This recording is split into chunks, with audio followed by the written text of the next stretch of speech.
I mean, as dumb as I am, I figured this kid can play.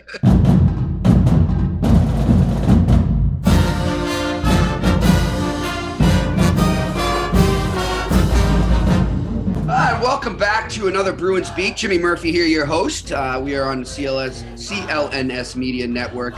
Dave Cullinane doing the producing as always. And we're joined this week by a special guest, the head coach of Boston University, David Quinn. Coach, how you doing today? I'm doing great. Thanks for having me. Hey, thank you for joining us. And Coach, before we get into, we wanted to bring you on to talk about Charlie McAvoy, of course, and just the year he's having and what it was like coaching him. But before we get into it, let's get into some history about yourself, your hockey background. I guess just tell the listeners how you got started in hockey and where.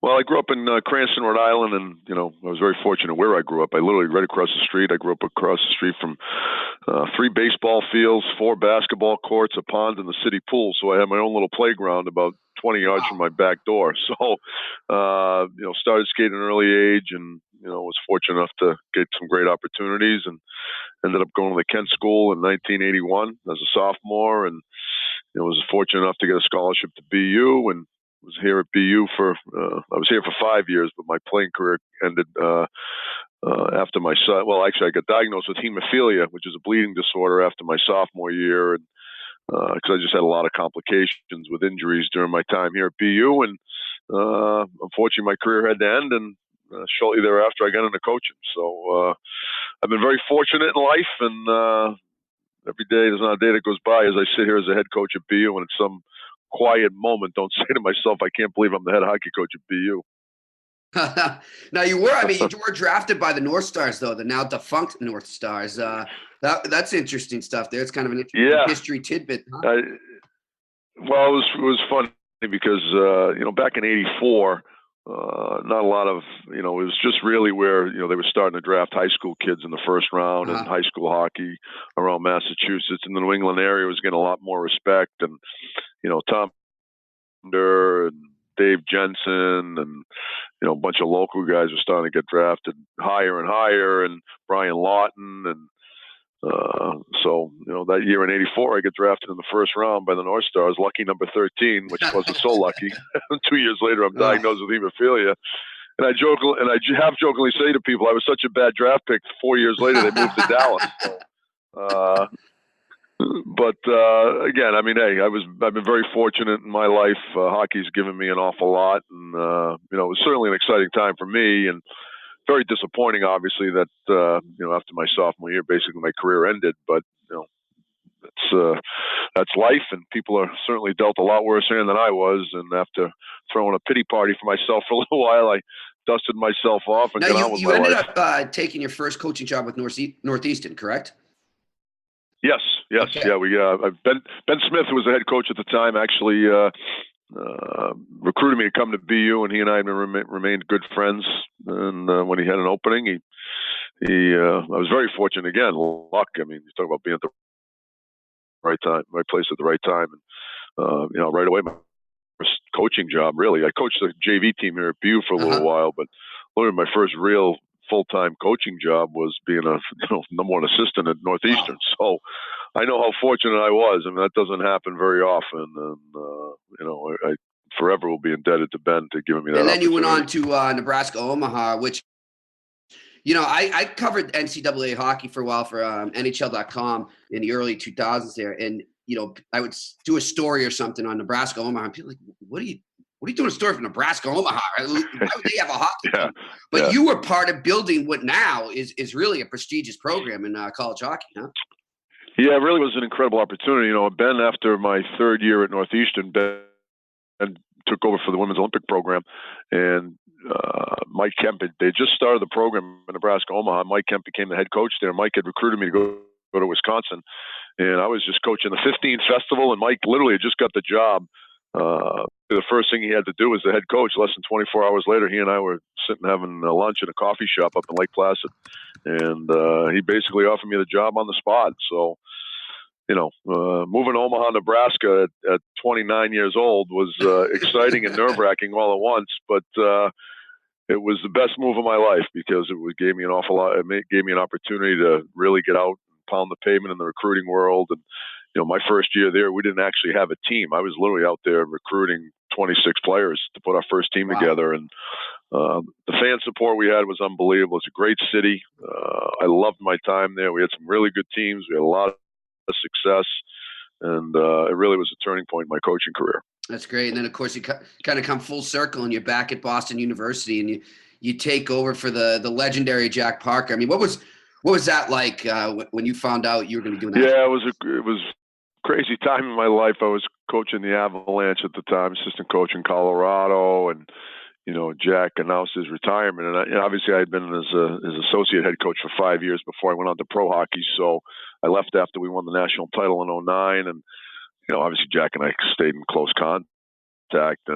But I was surprised that he retired at that time. And it was a crazy process. It happened fast. I was very fortunate to get this opportunity. There's a lot of great candidates, and obviously Jack and I still have a great relationship. And it's never easy replacing somebody like Jack, but at the end of the day, you can't think about that. You've just got to do the best job you can, because this job's hard enough. And if you're thinking about who you're replacing, it's going to drive you crazy. And, we've been fortunate to have great players here forever. And we've had great players here lately. And, we haven't won the grand prize yet, but we're certainly doing our best. And, we just got to give ourselves a chance every year. You talked about recruiting earlier and what that, learning how to do that at Nebraska there. Let's get into, Charlie McAvoy. And now McAvoy in the circle. Wrist one on, redirected, score! Now McAvoy has a little space, drops it back. One-timer from Lane, shot! Save, made, rebound, score! McAvoy scores! To the middle, McAvoy scores! Great Boston Bruins defenseman, man. I think he's got to be a Rookie of the Year candidate. I don't think he's getting enough love, but they're starting to wake up around the league. But I want to go back to when you first saw this kid play and what you thought, what went through your head and said, look, we got to get this kid to BU. Well, it was funny. I had just gotten the job here at BU, and I got here in late May. It was my first day around campus and in the office, and I had been out of college hockey for 4 years. And I had hired Steve Greeley, who was coaching pro hockey, who was scouting pro hockey for 7 years. So, Grills and I were kind of, trying to freshen up on who the hot prospects were and who we should be after. And, Grills, it was late July, early August. Grills calls me and says, "Hey, you got to go watch this kid McAvoy. He's playing up at Foxborough." He said, "I want to offer him a full scholarship." And, Charlie wasn't heavily recruited. And Charlie had just got invited to the U.S. national program. But Charlie was only in ninth, was going into 10th grade because he's a late birth year. He's a December birth date. So he was going into 10th grade, going out to Ann Arbor, and all the other players were going into 11th. Okay. But Charlie was a good student, so his plan was to accelerate, was to catch up to the guys he was playing. So I went over to Foxborough, and you don't have to be a hockey genius to watch this kid play, even back then. And, within 5 minutes, I mean, as dumb as I am, I figured this kid can play. So, left the room. 4 days later, him, his mom and dad was sitting here in the office, and I think it was really just us, Yale, and UMass, and there really wasn't a lot of play on him. And we offered him a scholarship, and the funny part is we're sitting there talking, and here's a kid going into 10th grade. He's 15 years old, and the recruiting process had changed a lot since even in the 4 years I was gone from college hockey. I mean, we were never recruiting kids going into 10th grade when I was the assistant here at BU. 4 years before then, $2,000 scholarship. And he looks at me and I said, "How was your year this year?" And he starts telling me about his year, and he says, it got to February and I was getting nervous. He said, "I didn't have a scholarship." And I leaped out of my chair. I said, "You're nervous? I just offered a 15-year-old a $270,000 scholarship. How nervous you think I am?" That's great. And we all laughed, and I said, "But we all knew he was going to be, we all really started to separate himself. And, Werenski and Hannafin were two of the big names. And, every time I walked. He's something. I mean, when you start to watch him play and you start to get him in practice, what are some of the things that sort of stood out to you that maybe you're seeing come to fruition now at the pro level? What amazes me about him is he's big. I mean, he's a thick kid. but he can sliver by people. Like he's 5'9", Right. number one. Two, he's got such hockey sense and awareness. And one of the things that, when people were calling us about during the draft, you get a lot of teams calling you. When I actually said this to Donnie when we were talking about Charlie, I said, I don't know if I've coached anyone who can find the middle of the rink the way Charlie can. He gets back for pucks and he'll make that 5-foot pass to the middle of the rink coming out of your end. And if you can do that, you're going to walk out of your zone an awful lot. The other thing is how strong he is and how he can recover from what can look like a dangerous situation. You may think he's beat. He looks vulnerable. He looks like he's going to get beat. He's got the great ability to recover. But, the thing that I kept coming back to is there really wasn't much he couldn't do. I mean, he can defend. He can pass it. His shot's getting better. He's got to have more of a shooting mentality. But, we just thought he was the whole package. Yeah, and one thing I'm noticing, Dave, is when in games, just sort of his mental toughness from shit there, it sort of developed over time. But I mean, the way he recovers, like if he makes a mistake, there was an incident last week. He's up in Montreal in that game. They won 4-3 in a shootout, and he's going in for a hit. I want to say, I don't know if it was on Mete or I'm not sure who it was on the Canadians, but the guy he saw him at the last second, so he ducks and gives Charlie a little hip check, and Charlie kind of, he lost his cool a bit, went after him, took a slashing penalty. He comes back next shift and he's creating plays left and right. It was like, okay, whatever, I messed up. That's it. I'm moving on, and that just I'm like, wow, this kid's got it, and he's only 20, and to be able to do that in that atmosphere, in that type of game. I mean, I know it's only the regular season, but when those teams meet, it's usually a play cover that way. Just really impressive. Yeah, I mean, he was like that from day one. I mean, he just things we talk about here is I've never met a great player. I think he was a great player, right? And Charlie thinks he's a player, but it's not arrogance; it's swagger. There's a difference because his confidence doesn't offend other people. He's got a humility about him, yet he's very confident. And to me, those guys are the special players. And he takes off and he moves on, and it's on top. And he's starting to get some lofty comparisons, and he's the next Drew Doughty, and there's people in Boston that are looking back to Ray Bourque and kind of drawing comparisons there. You just talked about how he's got swagger but cockiness. So I take it you're not worried any of that's going to get to his head eventually, right? No, not at all. Not at all. He's just really he's such a special kid too. I mean, I know I'm maybe a little bit biased, but he's a fun-loving guy. You want to hang around him. You want to have some laughs with him. I mean, look at Frankie Vetrano. Frankie Vetrano was 2 years at UMass. He had 18 goals his senior year. I mean, after 2 years at UMass, he signs with the Bruins. He goes to the American League. He gets 36 goals in 36 games. Mm-hmm. And it's and talking to some of the guys that have played in the American League, talking to Jacob Forsbacher Carlson about a month ago, and he and I were talking about. I said, we were talking about the difference. He said, it's really not that big of a difference. Said there are some games that are actually easier at this level. Yeah. So I think that certainly the competition certainly helps these guys when they get to the next level. Yeah, I can see it for sure. As this goes on, I mean, one thing I think people are going to ask, and I don't see it happening, but it's human nature if it did. What do you think about Charlie and just the way he'll handle as the games go on here, and he's playing more games than he's used to, and the games are becoming even more meaningful? How do you see him handling that? Oh, I think he'll embrace it, and I think you'll see his level of play maybe tick to a higher level as opposed to going the other direction. It's unreal, isn't it?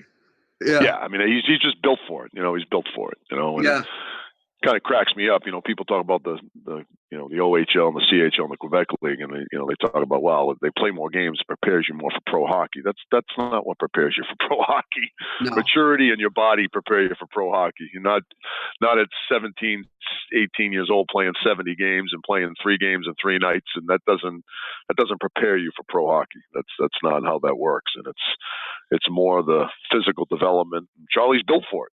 Charlie's a 210 pounds, 6'1", thick, heavy player. he's not gonna wear down the way maybe someone like Clayton Keller might, because Clayton's 5'10", 170 pounds. It's funny. I think it was the other night after the 4-1 win over the Canadians on Wednesday. Somebody was asking about McAvoy's minutes, and he's playing more than Chara on some nights still. And Cassie just left.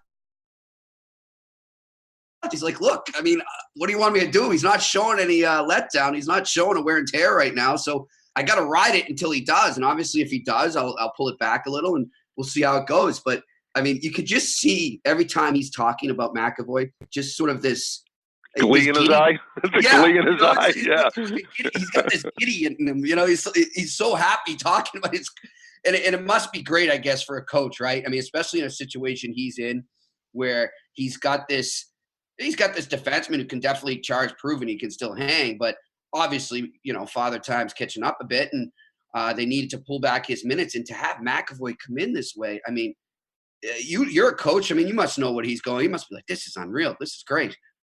Well, it was funny because, I follow the Bruins, and, once Charlie got there, I followed him a little bit more. But, Bruce has done such an unbelievable job. I've always, I knew he was a great coach and did a great job down in Providence.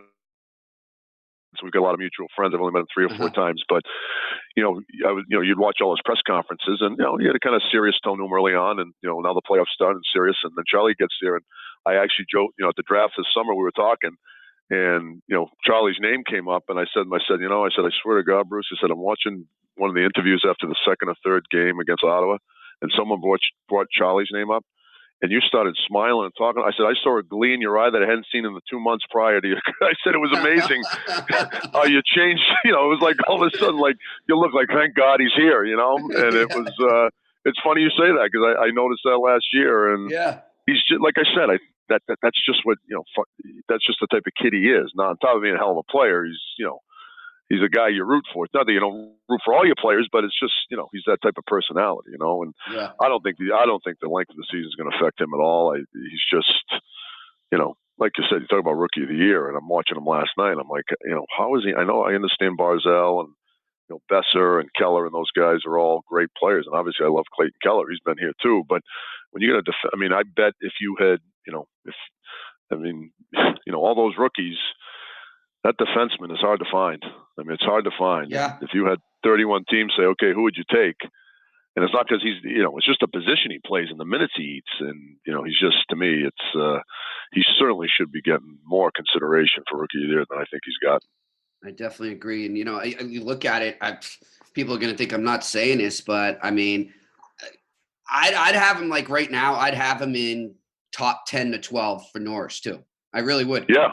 And I know that's insane saying that as a rookie and all this, but you just look at the value all around that he brings to that team. And like, we're just talking about the minutes he can eat up for them. So it's just little stuff like that, I guess when you're not watching a team every day, the national media doesn't see it as much, but hopefully they notice it going forward. Hey, listen, before we let you go, Coach, just for the listeners that aren't familiar with your team, some players maybe we should keep an eye on and listen for in June?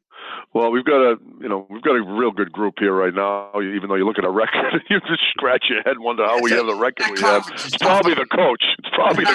But let's not tell too many people that. But Brady Tkachuk, who is a freshman here for us, Keith Tkachuk's son. He's a guy that'll be, in my opinion, one of the top 3 players. What a coming out party too at the World Juniors, huh? Yeah, and he kind of was doing that before he left here. It was crazy because he didn't score a goal the first 12 games here. And then he scored 4 in his last 6 before the World Juniors, and he carried that over and, picking up where he left off, coming back from the break. But he's a guy that can do almost everything. He's 6'3", 200 pounds. He's got great hands. He can skate. He's got a great head on his shoulders. And he's a guy that'll be a top draft pick. We've got Jordan Greenway here who's going to who's on the Olympic team. We've got, like I said, Shane Bowers and was a first-round pick, and Patrick Harper and Bobo Carver. And we got a real good team. Dante Fabro, Chad Chris, bunch of high draft picks, and we got a good group coming in next year. But it's been a frustrating year, but we certainly feel like we've had a pretty good weekend last week and got 3 out of 4 points. But we think our best hockey's ahead of us.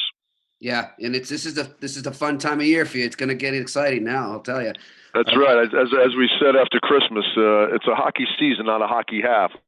We may not have had the first half we wanted, but this story will be written in April, Yeah. not right now. For sure. Yeah. Listen, we wish you the best of luck, Coach. We appreciate you taking the time, right? All right, guys. All Thanks right, a million. that's Boston University head coach Dave Quinn joining us here on the Bruins Beat on CLNS Media. We'll talk to you next. Everybody's building ships and boats. Some are signing monuments, and some are writing down notes. Everybody's in despair, every girl and boy. When the Eskimo gets here, everybody's gonna jump for joy. Come on without, come on.